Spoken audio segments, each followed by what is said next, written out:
Hola, ¿qué tal? Estamos aquí en la primera emisión de este nuevo podcast denominado Un Paso Más. Estoy muy contento de que se haya abierto este espacio plural en donde podamos expresarnos, hablar de distintos temas de interés, y me acompañan aquí en el estudio pues la queridísima Adriana Siqueiros. ¿Cómo estás? Hola Alonso, muy bien, gracias por la invitación y gracias a todos los que nos están viendo por este espacio de Un Paso Más. Arturo Painber. Bueno, Alonso, muy emocionado aquí con el nuevo proyecto. Esperemos que podamos mejorar y ver de qué sale aquí, ¿no? Muy bien. Y Michelle Garnica también. Hola, muy emocionada por esta invitación y esperemos que esto siga creciendo para nutrirnos de conocimiento respecto a este nuevo. Muy bien, y detrás de cámaras se encuentra Alfredo Curi también, y Iván Telles, acá nuestros amigos que nos están echando la mano, parte de este nuevo proyecto, Un Paso Más, ¿no? El podcast. Visítenlo en redes sociales, en YouTube, Un Paso Más el podcast. Y bueno, pues vamos a entrar en materia. Aquí vamos a hablar de manera relajada, de manera alegre, pues que estos temas que están ahorita en boga, sobre todo este fervor político que hay, y con el gran triunfo que tuvo la doctora Claudia Sheinbaum el pasado 2 de junio, en donde obtuvo más de 35 millones, casi 36 millones de votos, una victoria contundente. Y esto generó un gran debate a nivel nacional, en las colonias, en las familias, de qué es lo que va a hacer la doctora Claudia Sheinbaum, pues con tanto poder, con tanta aceptación, y cuáles son sus expectativas, qué expectativas ves, cuáles son los principales retos que ves en el próximo gobierno que va a encabezar la doctora Claudia Sheinbaum. Muy buena tu pregunta, Alonso.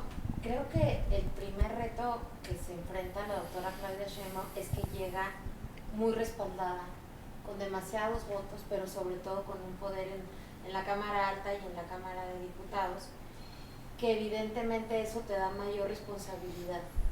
Entonces, todos los ojos internacionales y nacionales están puestos en qué hacer la primera mujer presidenta de México. Tiene un reto muy muy grande más allá del triunfo, te repito, porque ¿cómo fue el triunfo? O sea, fue avasallador. Creo que todos sabíamos y nos esperábamos evidentemente el triunfo de la autora, pero por más de 30 puntos nos sorprendió, bueno, en lo personal, la manera favorable, evidentemente nos sorprendió muchísimo el resultado. Y entonces ahora es cómo poder construir lo que el presidente dejó un gran parte de la sociedad un tanto molesta, ¿no? Por cómo salió a enfrentarse tanto al sector empresario, ¿no? a ciertos países y demás. Y a la doctora le va a tocar reconstruir en un tema de reconciliación con todos los sectores, reconciliación también con un ámbito más internacional y sobre todo reconciliar con la oposición, porque la doctora no es una mujer confrontativa, no es una mujer que polariza, no es polarizadora como como... que una. Y hacer la primera mujer, y eso te hablo pues ya como un tema mujer, y aquí Chema podría también aportar un poco más de sus ideas. A las mujeres ya traemos como un triple saco de lo que se nos espera. ¿Por qué? Porque a pesar de ser la primera mujer presidenta, pues hay muchísimas mujeres que tenemos esta expectativa de que nos tiene que representar. O sea, que nos tiene que representar lo que históricamente no se nos ha hecho justicia a las mujeres. Entonces ella, aparte de gobernar en general, tiene el peso de las mujeres, que esperamos muchísimo de ella en tanto políticas públicas de desigualdad, ¿no? De apoyo a las mujeres, de cómo vamos a poder también trabajar la agenda de salarios más dignos, más justos, de las mujeres indígenas, de las jóvenes. El sistema de cuidados. El sistema de cuidados que ahorita viene también muy fuerte. Entonces creo que la doctora tiene muchísimos retos, pero el principal es que es mujer y cómo nos va a representar a más del 50% de la población de este país, que el 51% de la población somos mujeres. ¿Cómo nos va a representar? Y que ya trae una carga emocional muy fuerte por el hecho de ser mujer. Entonces vamos a ver ahí cómo se desempeña, que me queda claro que lo va a hacer muy bien. Y además que, pues además de que es la primera mujer presidenta, es la primera mujer presidenta de Norteamérica. los países de Norteamérica no habían tenido una mujer, entonces todos los reflectores del mundo están sobre la nueva administración que va a encabezar Claudia Sheinbaum. Pero Arturo, pues tú qué ves desde tu trinchera de los derechos humanos, ¿cuáles son los principales retos o pues aquellas tareas pendientes que dejó la administración de López Obrador y que va a tener que hacerse cargo la doctora Claudia Sheinbaum? Pues yo creo que todo se tiene que ver con un énfasis en derechos humanos. Hay que respetar las garantías que nos otorga nuestra Constitución desde el bloque de constitucionalidad, que apareja tratados internacionales al mismo nivel que la Constitución. Pero creo que estamos haciendo un buen trabajo con esto. Pero retomando el tema de Adriana, yo creo que es necesaria una oposición. Yo creo que aquí el tema es que tenemos una muy mala oposición, muy debilitada, con mucha corrupción de por medio, con una estrategia que se llevó mal planteada. Los personajes políticos que están atrás de la oposición no velan por los intereses del pueblo. Creo que es una posición que le hace falta un acercamiento hacia el pueblo, y creo que desgraciadamente no lo ven porque, como en toda democracia, es necesaria la oposición. Bien dijo nuestro presidente que es necesaria la oposición, pero tenemos una muy mala oposición. O sea, tienen un trabajo muy grande, creo yo, de que aquí a 6 años lo que tienen que hacer es trabajar, acercarse al pueblo, escucharlos, saber sus necesidades y poner en la mesa nuevos temas, ¿no? Con base a eso. Pero independientemente de eso, creo que es un tema muy positivo el tema de que nuestra presidenta sea mujer. Tiene un gran peso encima. Nuestro país es un país muy violento, ocurren muchos feminicidios, mucha discriminación. Es un tema que tiene que trabajar y va a tener los ojos en la mira. Pero pues no sé, Mitch, ¿qué opinas de este tema con la doctora? ¿Cómo te sientes tú como mujer? Yo me siento muy orgullosa, sobre todo porque pues es mujer, es una mujer muy, muy, muy preparada. Y estoy feliz porque la mayor parte de las mujeres violentadas también fue por la oposición. Y este gobierno, la Cuarta Transformación, ha sido los primeros en apoyar a la mujer. Entonces eso me enorgullece, y sobre todo que nos motiva a las mujeres a seguir con nuestros derechos, ¿no? Con la mayor parte bien lo dice mi compañera, de la población es mujer. No habían puesto ojos a los sectores vulnerables, que son las mujeres indígenas, bueno, ahorita hablando en perspectiva de género. Y en este gobierno son de los primeros sectores que están viendo que va a haber la doctora. Y respecto a los derechos humanos, pues la verdad es que tanto como las víctimas no se habían dado cuenta que hay una ley general para víctimas, tanto como para la mujer y tanto para también lo que es pues los derechos humanos, que son de las personas que están presas. Y este gobierno pues vela por los intereses de toda la sociedad, tanto los que no tienen derechos, ya que están dentro del reclusorio, que mucha gente lo ve así, que no tienen derechos, pero también son seres humanos. Entonces este gobierno me pone feliz porque pues apoya todo lo que es las garantías, ¿no?, del ser. Sí, aparte pues considero yo que uno de los grandes retos que tiene ahorita la doctora Claudia es sacar adelante las reformas constitucionales. Entre ellas, una de las más debatidas pues es la reforma al Poder Judicial, que también me gustaría tocar el tema de la generación de riqueza. Cómo es que cuando después del triunfo de la doctora y se plantea la posibilidad de que se lleve a cabo estas reformas, pues el peso pierde poder, y creo que uno de los grandes retos va a ser renovar o generar mayor confianza a las inversiones extranjeras, que México se desarrolle mejor productivamente, que existan estos polos de bienestar y desarrollo económico en las distintas partes estratégicas del país, y que a las familias, a los mexicanos y a las mexicanas pues puedan ver estos beneficios reflejados en mayor riqueza en el bolsillo, porque pues no podemos estar hablando de puras promesas cuando a los mexicanos pues no tienen en el bolsillo reflejados todos estos beneficios. Claro que ha habido grandes logros en esta administración de López Obrador: el aumento al salario mínimo, los programas sociales que han venido a generar una gran red de bienestar, pero ahora toca hacer todavía una mayor sinergia con el sector empresarial, que se establezcan estas reglas transparentes, claras, que no haya corrupción, para que los empresarios tengan confianza de poder venir al país y que los mismos empresarios que ya están invirtiendo pues tengan mayor certidumbre y podamos sacar adelante los proyectos de desarrollo que deja pendientes López Obrador y que va a implementar Claudia Sheinbaum algunos nuevos. Entonces, pues yo planteaba estos temas porque viene un debate muy amplio de si va a la reforma judicial, que si se va a hacer un desmadre, que si va a haber dinero o mano negra para elegir a los jueces. ¿Cuáles son sus percepciones en esta reforma que se está planteando? Bueno, es un tema muy complicado. Y aquí Arturo, que es abogado, creo que nos los puede explicar mejor. Yo sí los puedo explicar en términos de manera de comunicación, cómo está golpeando al gobierno o beneficiando estas reformas. Esta reforma es la manera de despedirse del presidente.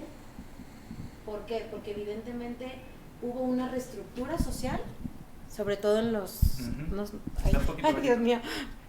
Hubo una reestructura social en los programas sociales, una reimplementación de la riqueza en el país, por eso digamos que una mejor repartición, evidentemente las personas que estuvieron años olvidadas, maltratadas, ahora ya se les volteó a ver, y no solo se les volteó a ver, sino ya tienen una posición económica para poder decidir e incidir un poco más en la vida pública del país.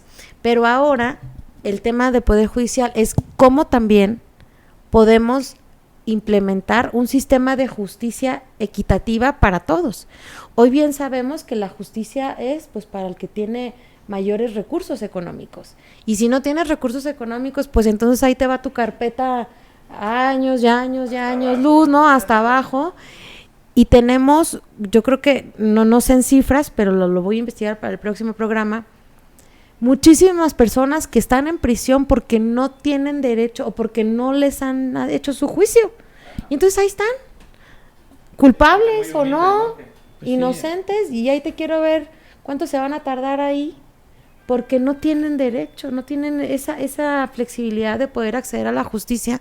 Y creo que por eso la reforma debería de ser un hecho para poder democratizar, y me refiero a democratizar no al solo hecho de votar o no votar, sino a que todos tengamos acceso a la justicia para cualquiera que sea, sin importar que seas empresario o que sí o que no, y que tu caso sea atendido de manera inmediata, y que los jueces o las juezas o los magistrados y las magistradas atiendan casos de las mayorías sin importar qué tan importante eres. Por eso yo creo que es una reforma muy importante que deberíamos de poder apoyar, porque el tema de justicia es y debería de ser para todos, no nada más para unos cuantos.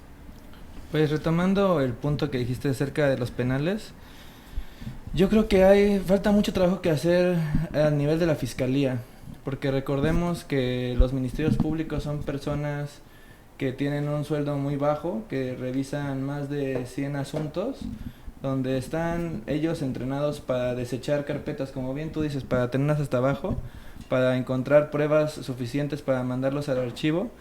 Y no digo que sea comprensible, pero es muy fácil corromper a este tipo de personas, y creo que tiene que haber una sinergia entre la fiscalía, hablando exclusivamente del tema penal, ¿no? Tiene que haber una sinergia entre la fiscalía y el Poder Judicial, porque recordemos que son dos entes diferentes, ¿no? Entonces, cuando ya se logra hacer el estudio de la carpeta para que la revise el juez, primero tenemos el tema de integrar la carpeta, porque recordemos que esas carpetas nunca llegan a ningún lado si no tienes los recursos económicos para poder llevar tu asunto.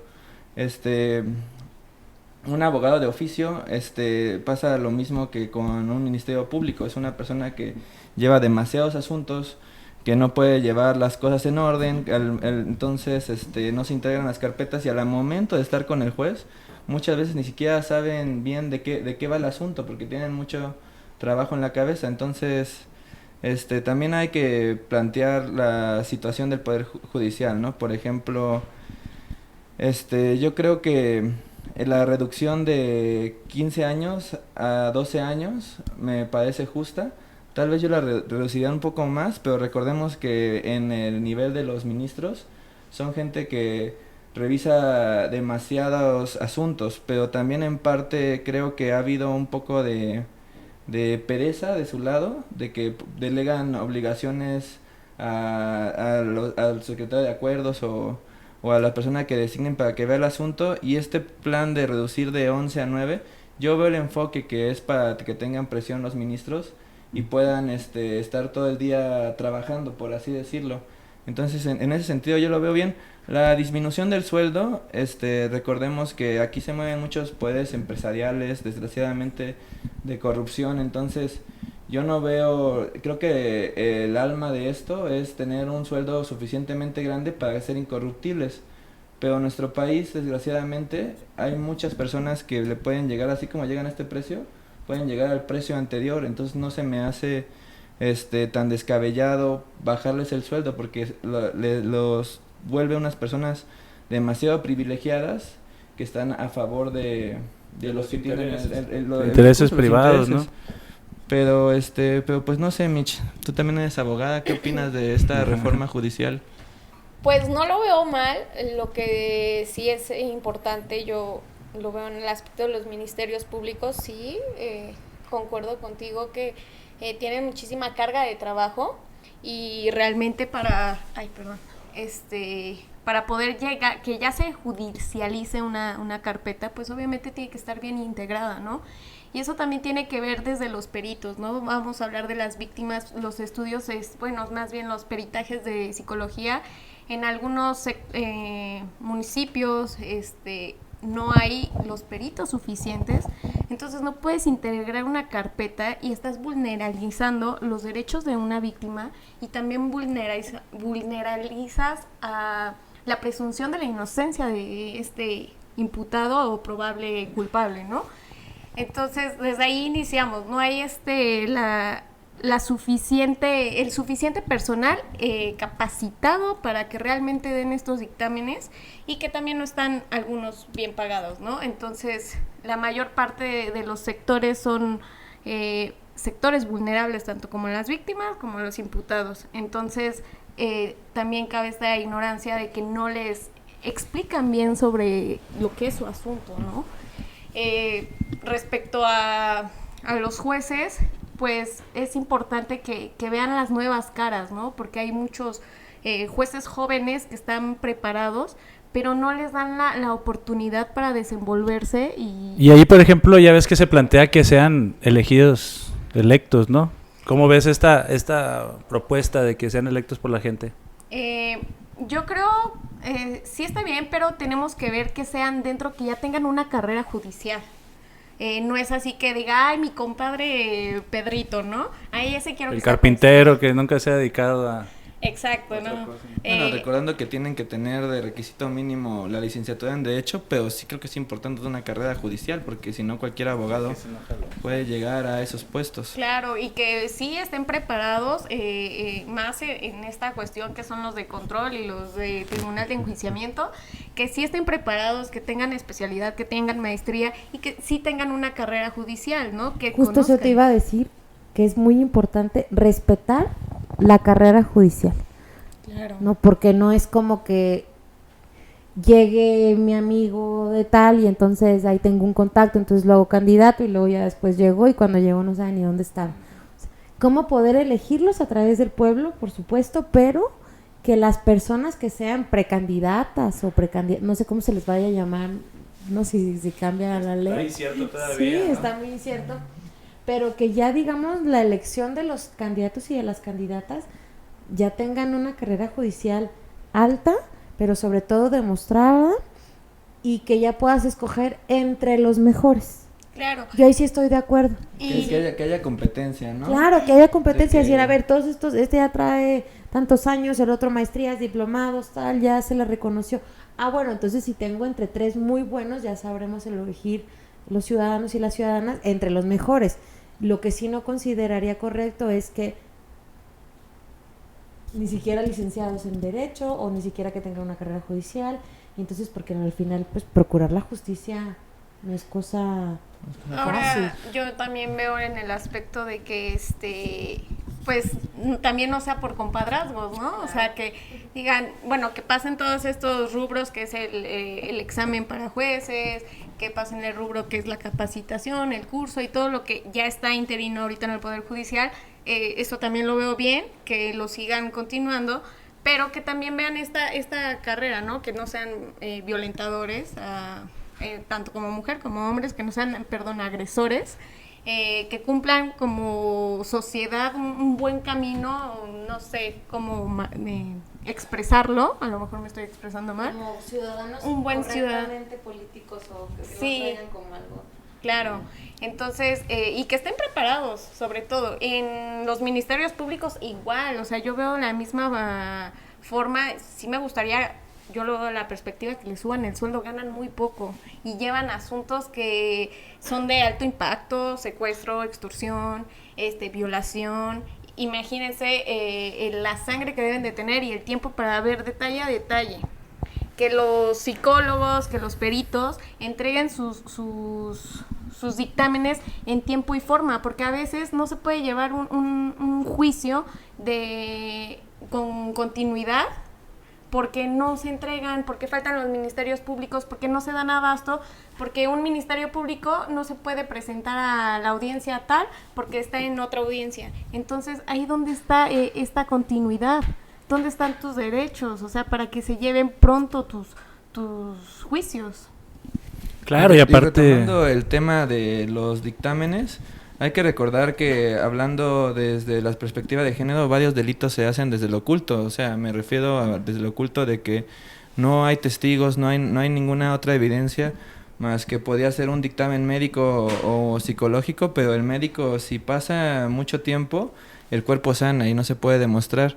Y pasa lo mismo con los peritos de la fiscalía, de que tienen demasiada carga de trabajo y no tienen el tiempo para analizar bien los asuntos, y eso lleva a que tengas que proporcionar periciales, ya sea en antropología social o en psicología, con peritos particulares que cuestan dinero, y la gente, desafortunadamente, no todos tienen la capacidad para poder pagar un perito así. Por lo consiguiente, nunca se llega a judicializar la carpeta, ¿no?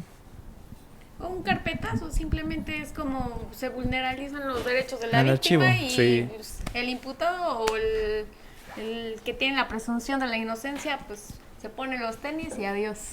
Fíjate que yo he tenido oportunidad de hacer algunas actividades dentro de los penales allá en Culiacán, y me ha tocado convivir con los presos, ¿no?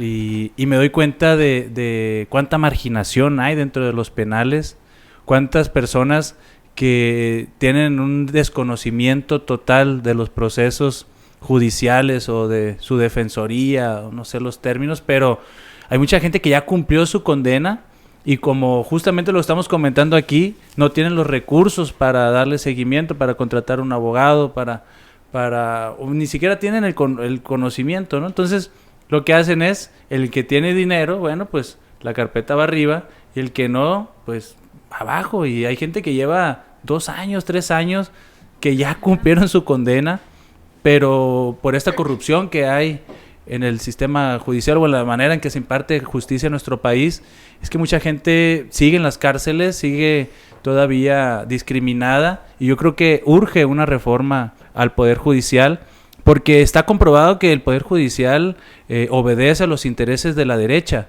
¿Cómo es que les permiten, o cómo se dice la palabra, de los impuestos, que condonan los impuestos a los grandes empresarios que hacen estrategias fiscales muy agresivas para no pagar impuestos? No voy a decir el nombre de una persona muy famosa, pero han obedecido los intereses de la derecha, van en sentido contrario de lo que el país ha ido avanzando. Entonces es importante que se transparente, que se democratice, y que la gente, pues también otros actores nuevos tengan oportunidad de participar.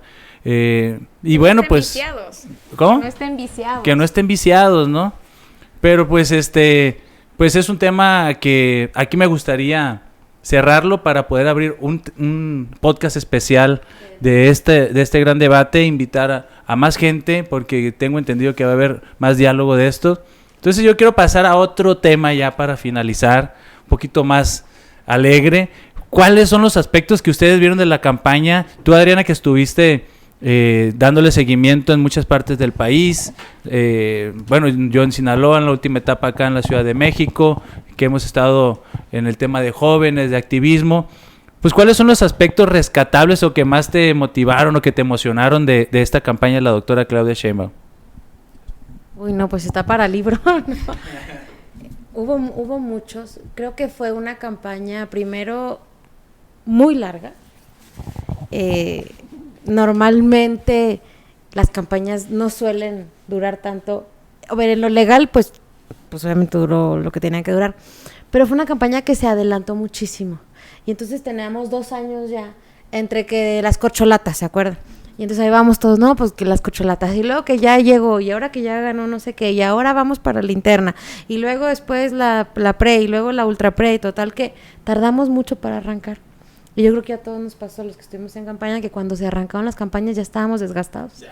O sea, ya decía, sí, claro, decía, como apenas es abril y ya no puedo más, ya no puedo más. Sí. Entonces, eso hizo que le pusieras el triple de corazón. Bueno, fue en mi caso. Que ya, a pesar de que ya no podía más, decías, va porque apenas está empezando. Y el hecho de poder incidir en algunos estados que me tocó y me tocaron en específico 9, fue muy complicado porque nos tocaron los de oposición. Y entonces tú veías a muchos compañeros, ¿no? Por ejemplo, compañeros de Chiapas o de otros estados. Ay, pero la cosa está bien fácil. Y que, no, pues te quiero invitar a que vayas a Chihuahua, te quiero invitar a Nuevo León, te quiero invitar a Guanajuato, pues que ahí tuvimos una campaña muy, muy fuerte. El gobierno estatal de Guanajuato y el municipal y todos nos operaron en contra durísimísimo, o sea, unas historias de terror, de verdad, de terror, de que terminaron levantando a gente de primer nivel en cuanto a la campaña de nosotros de Morena y demás. Y entonces cuando, en mi forma de ser, cuando vimos que se ganó todo, a pesar del esfuerzo que hicimos muchos, inclusive hasta de cuidarle la vida a muchos y muchas candidatas, porque la oposición no supo ser oposición realmente, y entonces su manera de ser oposición fue golpeando, amedrentando o tal. Violentando a candidatas y candidatos, porque aquí no fue cuestión de género, fue una cuestión de partido. Y entonces que ves que arrasas en estados, la doctora ganó en Chihuahua, ganó en Querétaro, ganó en Guanajuato, ganó el único que no fue Aguascalientes. Pero en todos los otros 31 estados, bueno, quitando la Ciudad de México, se arrasó. O sea, en 30 se arrasa, quitas Aguascalientes. Entonces eso es histórico. Yo me quedo con eso, me quedo en que la izquierda va avanzando, en que la ciudadanía está despertando, y entonces con que esta izquierda que nos habían plantado en el 2006 y en el 2012 y en el 2018, los que tenemos ya muchos años en esto, de que te decía, ay, es que Venezuela, o es que qué peligro me decís, señor, y si yo tengo 2 teles me van a quitar una, o si tengo una casa la voy a tener que partir a la mitad. O sea, cosas ridículas. Está muy chistoso todos estos mitos que giraban en torno a esto, ¿no? De que había preocupaciones reales en la gente. Yo escuché muchos comentarios de que van a extinguir la propiedad privada. Así es. Van a desaparecer el Senado. Pero lo creían. Que iban a cerrar la Basílica de Guadalupe. No, pero pues esta campaña negra que estaba llevando la oposición, muy muy incoherente, ¿no? De que la verdad eran puros miedos infundados, sin ninguna base. Y a mí lo que me gustó de esta campaña, les voy a ser honestos, había una percepción de que teníamos una posición muy enojada por la misma campaña que ellos llevaban, y Morena estaba muy dormida, de que la gente no tenía ganas de salir a votar. Y la verdad, el pueblo de México es sabio, nos dio una cachetada con guante blanco con la enorme participación que hubo en esas elecciones, de que la verdad la gente sabe qué es lo que quiere, está harto de gobiernos antiguos, y hoy nos lo demuestran, de que hay que tener fe en el pueblo de México.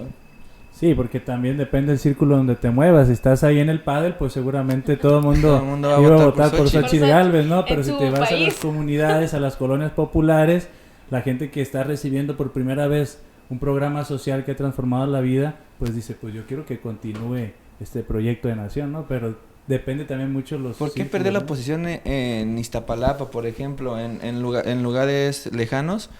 Porque ellos estaban muy desconectados, ni siquiera hicieron el mínimo esfuerzo de acercarse a conocer a la gente y saber qué necesidades tenían realmente. Y la gente que ya gobernaba ahí, por ejemplo, Clara, la gente de Iztapalapa estaba muy contenta. Entonces, ¿qué iba a hacer ahí la oposición? Estuvo ausente 3 años, 6 años.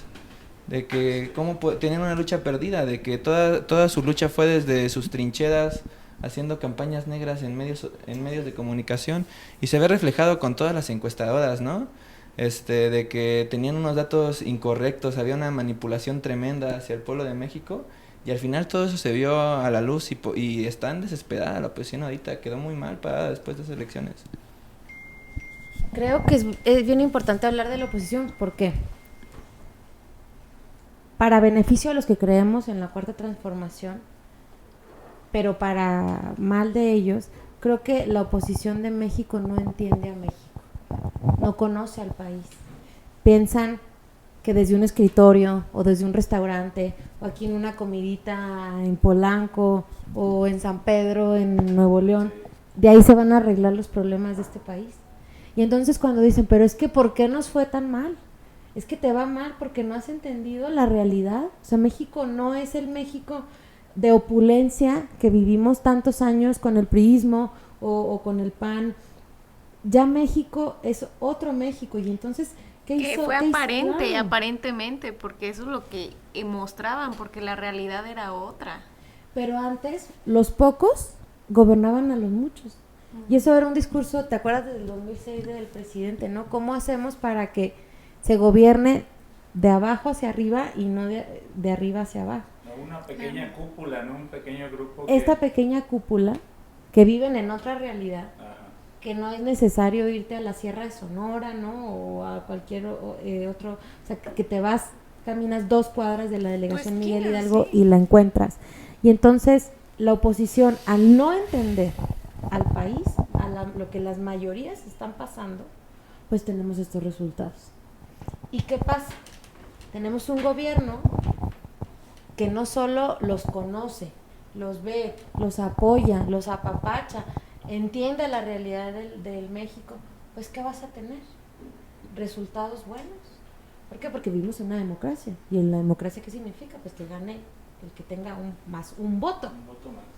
Un voto más, como un paso más, eso es.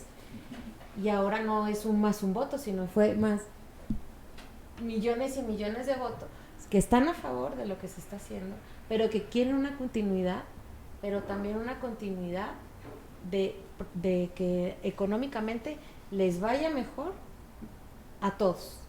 Creo que la doctora eso va a tener que hacer, gobernar para todos y todas, y todes y demás, y entendiendo desde un punto económico en el que es igual de importante el jornalero, el campesino, la mujer indígena, como el empresario que genera. ¿Por qué? Porque es una cadena productiva donde todos somos iguales. Entonces no puedes tratar uno mejor que el otro, porque si un eslabón se te quita, pues evidentemente se te va a caer tu cadena productiva. Y la doctora entiende muy bien eso. Entonces creo que nos va a ir muy bien en este próximo sexenio, y creo que sin duda la oposición, para poder medio resurgir de las cenizas, primero tendría que quitar a sus liderazgos. O sea, por favor, es lo primero que hubieran hecho. Obviamente no, pero si realmente quieren hacer una oposición, porque se necesita una oposición que tenga credibilidad. Y credibilidad, ¿cómo tienes credibilidad? Pues evidentemente ser una persona honesta. O sea, no puedes hablar de credibilidad cuando haces todo lo contrario de lo que dices que no harías. Y que esté fundamentada y motivada, porque también luego unas luchas que pues nada más por sus beneficios, ¿no? Así y aquí es un bien en común. La oposición va a tener que salir a entender lo que pasa en el país. Si quieren, medio levantarse de las cenizas. Y si no, pues ahí en el Congreso gritando 2 que 3 cosas, y en sus restaurantes y en sus comidas, pues no va a pasar a mayores. Bueno, pues tú, Michelle, ¿qué aspecto crees que...? Pero también no nada más hay que recordar los aspectos negativos, sino aspectos positivos de la campaña. Algo chusco que te acuerdes de... De inicio, pues conocerlos a ustedes, ¿no? Eso fue algo... Bueno. ¿Eso fue algo chusco o fue algo...? Algo que me dejó como muy feliz, con el corazón contento, conocer grandes personas que estamos luchando por lo mismo, ¿no? Y que estamos de la mano, no nos estamos dando la espalda. Me puso muy feliz el ver a tanta mujer unida por una misma causa, que es el país, México, apoyar a la doctora, esta lucha de enaltecer el país, porque México es riquísimo en todos los sentidos. La cosa es, ahora sí, como dicen, hay talento, solo falta ayudar o sacarlo adelante, ¿no? Es lo que me dejó como el corazón contento, ver a tantas mujeres motivadas de todos los sectores, ¿no? Tanto porque hay mujeres empresarias que están apoyando a la doctora Claudia, y también mujeres de escasos recursos que ven una ilusión en ella, una forma de motivarse, ¿no? Una verdadera forma de salir adelante. Entonces eso es lo que me motiva a mí, ver a la gente apoyar y saber que esta es la respuesta. Bueno, pues pues ya para finalizar esta primera edición del podcast, que esperemos que esté siendo de su agrado, que esté saliendo muy bien. Pues como lo dices tú, de las cosas más importantes es habernos conocido, haber coincidido con tanta gente en tantos lugares, con esa esperanza de que continúe la transformación, que haya un paso más en el tema de derechos, en los temas económicos. Y pues ya en modo de conclusiones, Adriana, pues algo que nos quieras compartir pues además de las expectativas de este espacio que estamos inaugurando el día de hoy, pues cuáles son tus expectativas en la visión política que hay de participación, cómo le vamos a hacer para que cada vez más jóvenes, más mujeres se interesen en la política. Gracias, Alonso. Creo que lo principal es que se haga algo. Hoy, ¿qué nos pasa a los jóvenes? Como si todavía estamos muy jóvenes. Todavía, legalmente ya no entro en juventud, pero de corazón sí. Jóvenes siempre somos. Hoy lo que pasa, creo, digitalmente, es que somos como muy participativos digitales, pero a la hora, o sea, me quejo en redes y comento, pero en mi celular.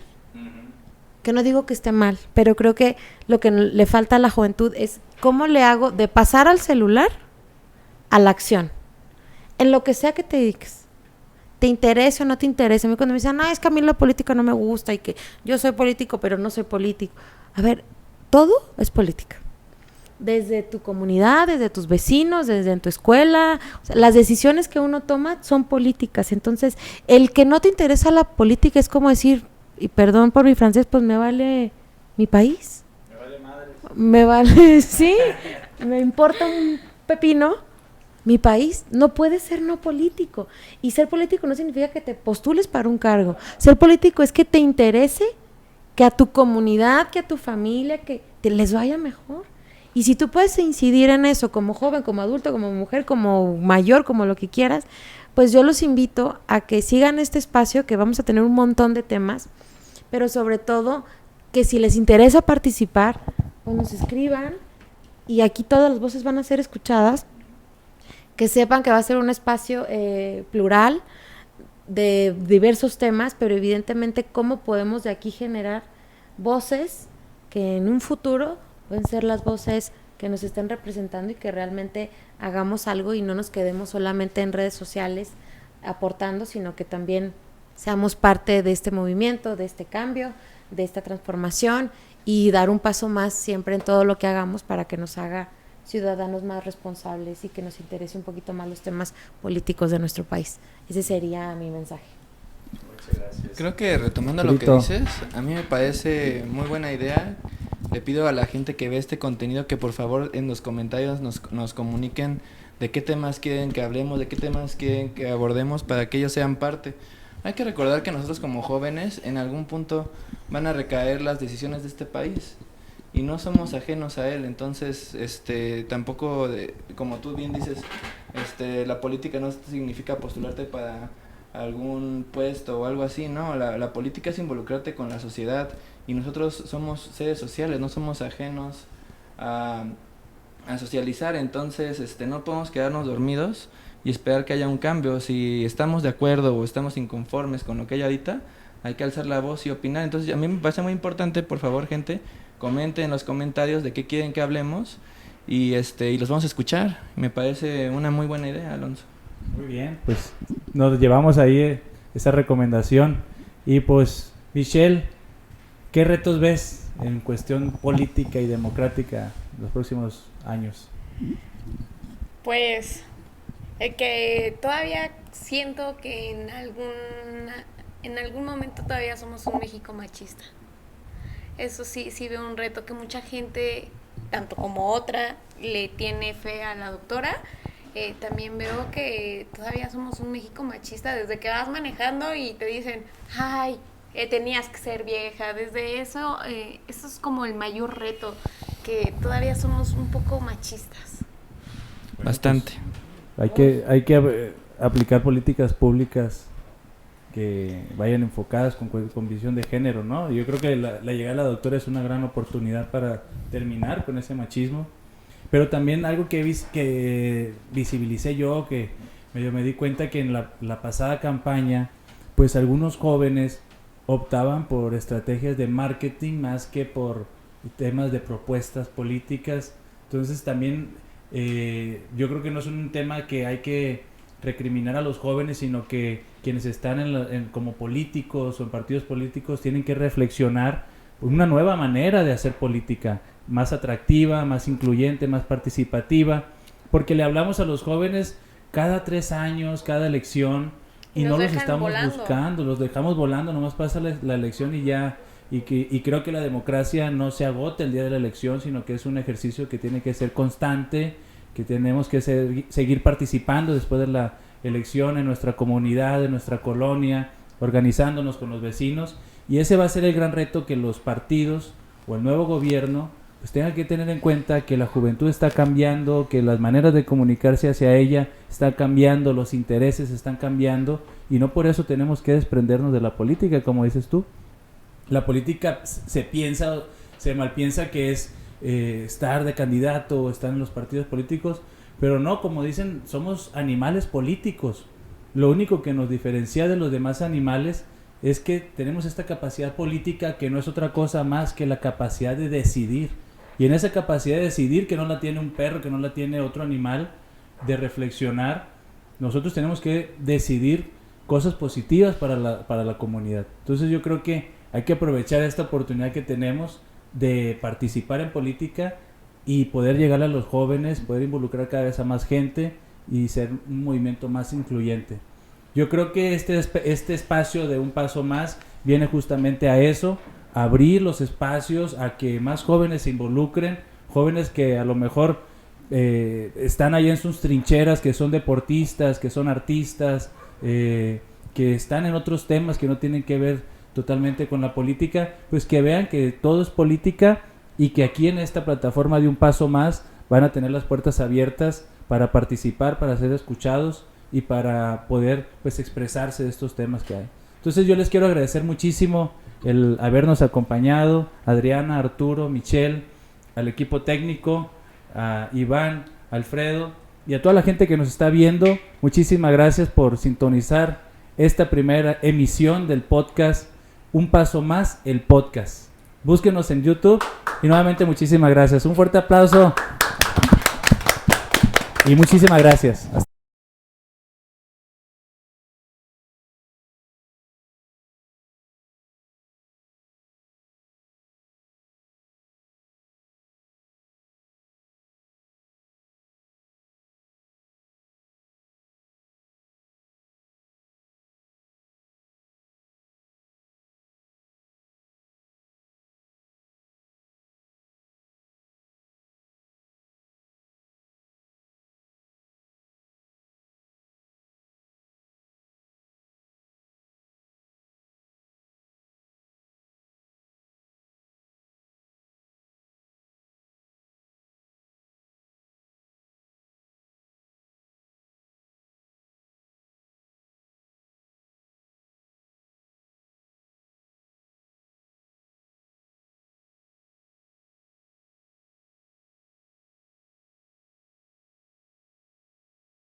Como tal es nuevo, pero es el estilo. Mira, esa sillita yo creo que es vintage, la que está colgada ahí. está grabando, Esas Una, cosas. dos, primer